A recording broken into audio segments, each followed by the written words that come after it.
Yesterday, I went to the store to buy something relatively expensive, and I always do my research beforehand, so I went in knowing my information.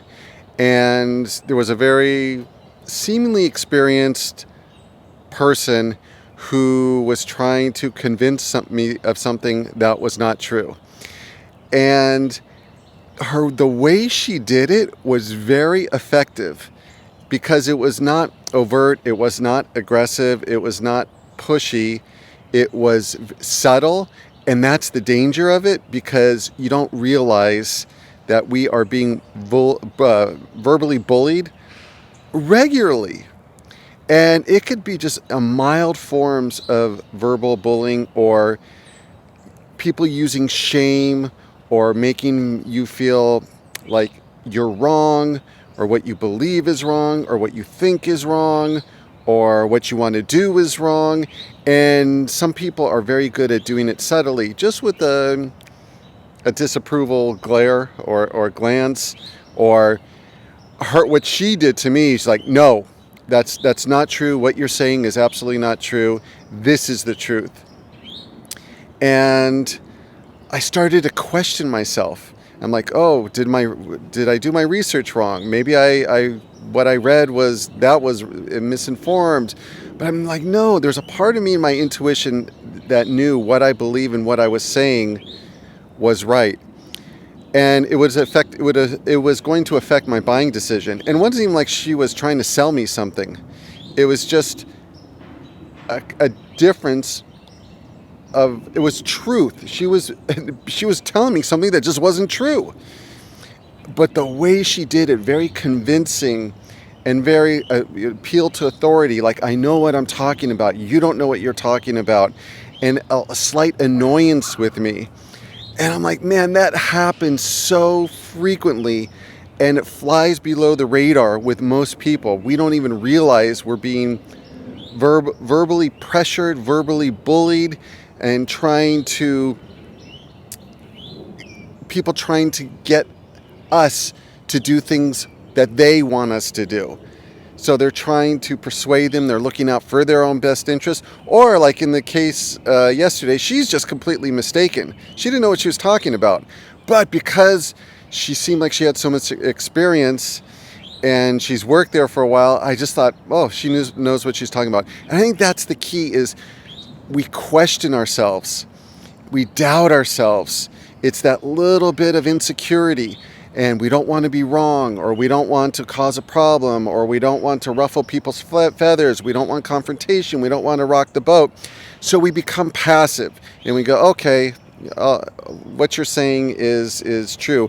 And I stood my ground, because I just was like, she started to bend me, and then I'm like, no, that's just, you know how you, in your intuition, you feel something's just not right? And what she was telling me just wasn't right. And so then I actually explained to her in a very kind way why she was wrong. And she was like, oh, well, I thought that was, that's the way it is. And that's the way I've always, been doing it. And that's what I've been telling everybody.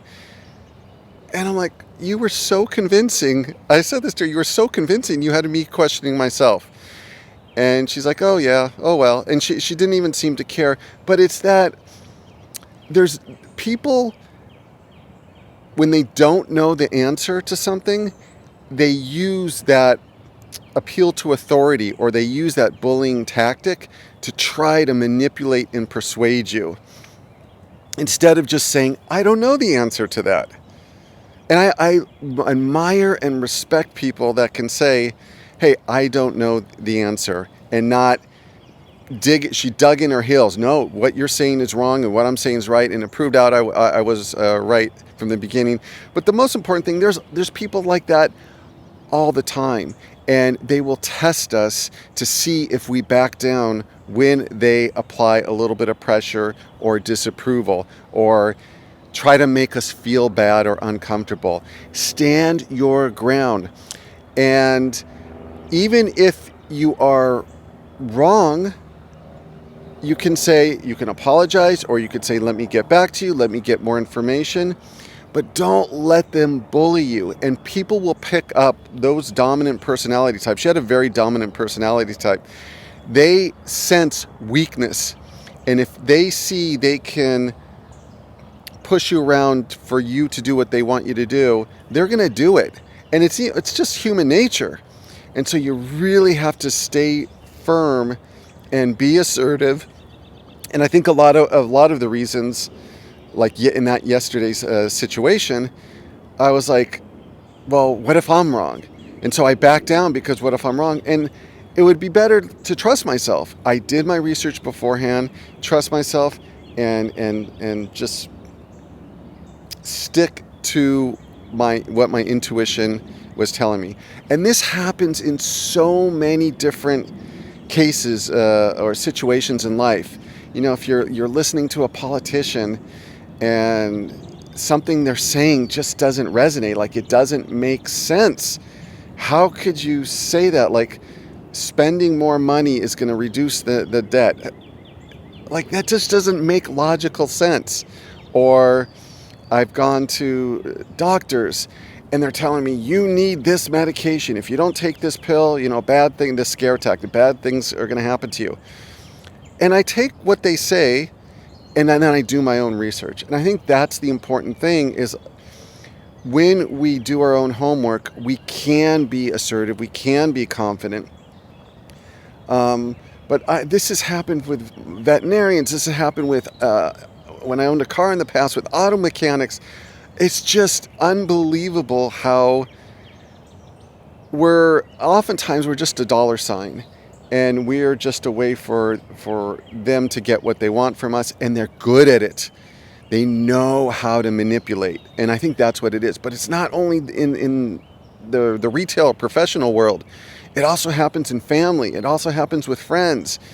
When a friend or a family member wants you to do something, they'll kind of, some of them will tighten the screws, apply pressure, make you feel bad, use shame and guilt. Don't fall for it. Trust yourself. Look out for yourself. Protect yourself. No one is going to be a better advocate than you are for yourself. And it's so important and empowering, and it makes you feel good when you go in social situations. And it takes practice. It's not something that happens overnight, and you just look for small little victories to encourage and empower yourself. And this is what I do with my clients. I'm a life coach for new viewers. Been doing it for 12 years, and it's amazing the transformation people can make from being, passive or just kind of like, I don't want to rock the boat, to being assertive, setting boundaries. And it doesn't need to lead to confrontation. It feels so good to be authentic with people, to trust ourselves, and to have that level of confidence where we can't be pushed around. If you'd like extremely affordable life coaching, my email's in the description.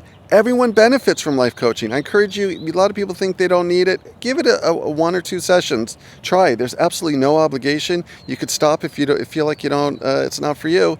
And a lot of you have supported the channel through small donations, through the PayPal link, and that means a lot and really obviously encourages me to make videos. This is all I do. This is how I put food on the table, through my YouTube channel and through the life coaching. So I appreciate all your support, and comments are always appreciated. And if you want to share this video with someone that you think would benefit from being more assertive and being more empowered, please share the video. And I look forward to next time. Bye-bye.